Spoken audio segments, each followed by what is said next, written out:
Hello there, my dear fellow citizens of the Imperium. How are you all doing today? Hopefully alive and well under the Emperor's watchful gaze.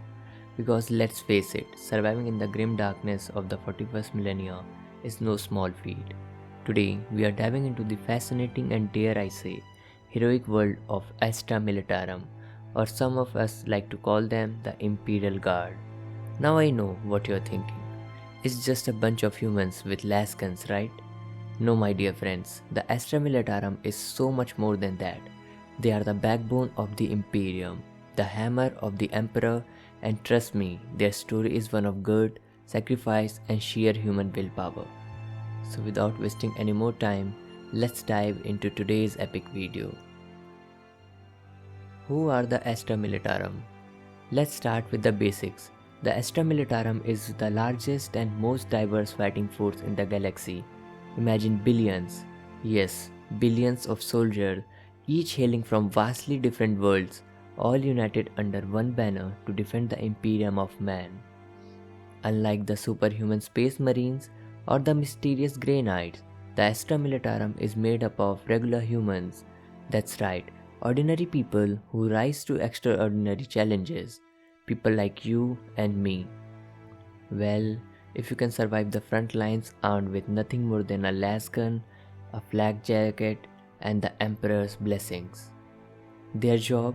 To hold back the tides of alien invasions, chaos incursions, and whatever else the galaxy decided to throw at them.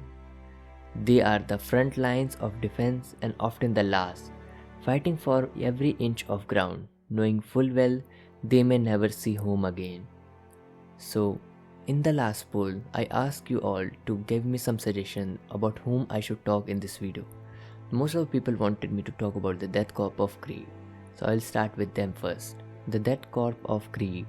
These soldiers are practically the embodiment of the phrase, grim determination.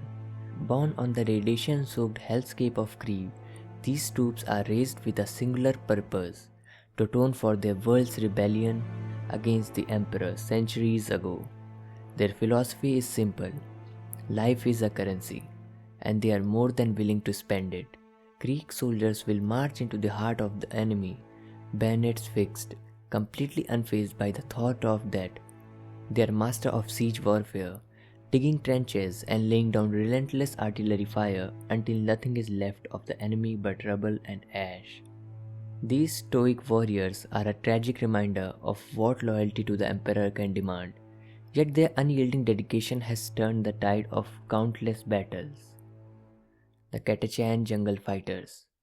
Now if the Death Corp of Cre are the grim unrelenting face of Astra Militarum, then the Kachan jungle fighters are its wild, untamed side.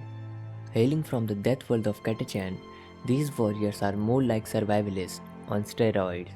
Their planet is a living nightmare, a jungle teeming with venomous plants, monstrous predators, and death lurking behind every leaf. And yet, the people of Kachan thrive there. The jungle fighters are guerrilla warfare specialists. Picture this: massive muscle-bound soldiers wielding oversized knives, sneaking through dense foliage, and ambushing their enemies with precision and brutality. They don't just survive in the most hostile environments imaginable, they dominate them. The Kadan Shock Troop. And of course, we can't forget the legendary Kadan Shock Troop. These soldiers hail from the fortress world of Cadia, a planet once considered unbreakable. Cadia stood as humanity's bulwark against the horrors spilling forth the eye of terror. Its soldiers were disciplined, efficient, and renowned for their steadfast resolve. Even after Cadia fell during Abaddon's 13th Black Crusade, the legacy of the Shock Troop endures. Surviving Cadians now fight with a vengeance, their every action a testament to the world they lost. In this part, we talked about some of the few Imperial Guards regiments. Astra Militarum's arsenal. Let's not forget the tool of their trade. The Astra Militarum may be outmatched physically by many of their foes, but they make up for it with sheer firepower. The humble lasgun, often dreaded as a flashlight, is anything but in the hands of a determined guardsman. And when lasgun aren't enough, the Astra Militarum rolls out the heavy hitters, the Lehman Russ battle tank is the Guard's workhorse, delivering devastating firepower while shrugging off enemy attacks. Then there is the Baneblade, a massive super heavy tank that can turn entire enemy line into smoldering craters. And we can't forget the Basilisk artillery or the Valkyrie gunship, raining death from the above. Their arsenal is as vast as it is deadly, a testament to the Imperium's industrial might, great battles and heroic sacrifice.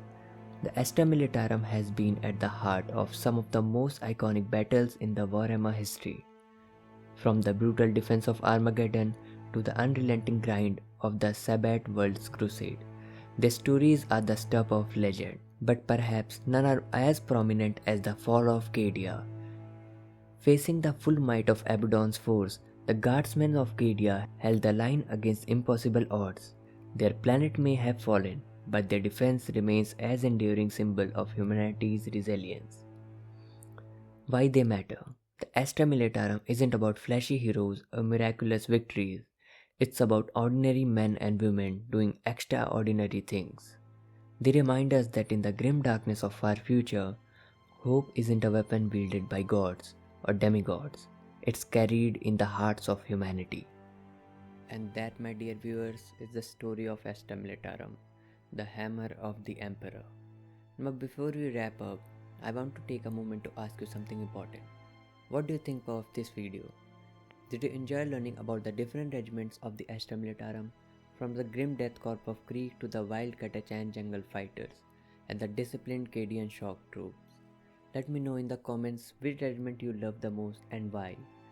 Or maybe there is a battle or a guardman story you would like me to cover in the future videos. Your feedback not only helps me improve, but also shape the direction of this channel. And speaking of feedback, I would love to hear your thoughts on how these videos have been evolving. If you have been following the channel for a while, how does my voiceover compare to earlier videos? Am I getting the tone right, especially for the grim dark vibe of Warhammer 40K? Or is there something you think I could do better?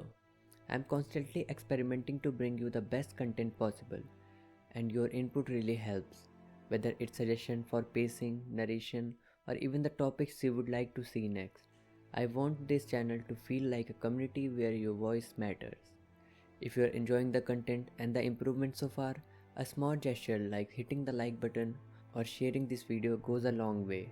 And if you want to take your support a step further, consider joining the channel membership. It's a great way to help me continue making videos, and it allows me to focus on bringing you even better low deep dives. And of course, don't forget to check out the last video if you have missed it. If you are new here, welcome to the channel and feel free to dive into my backlog of content. It's a treasure trove of Warhammer 40K lore waiting to be explored. Until next time, my dear fellow Creeksmen, stay strong, stay vigilant, and always remember, in the grim darkness of our future, there's only war. But together, we will face it one story at a time.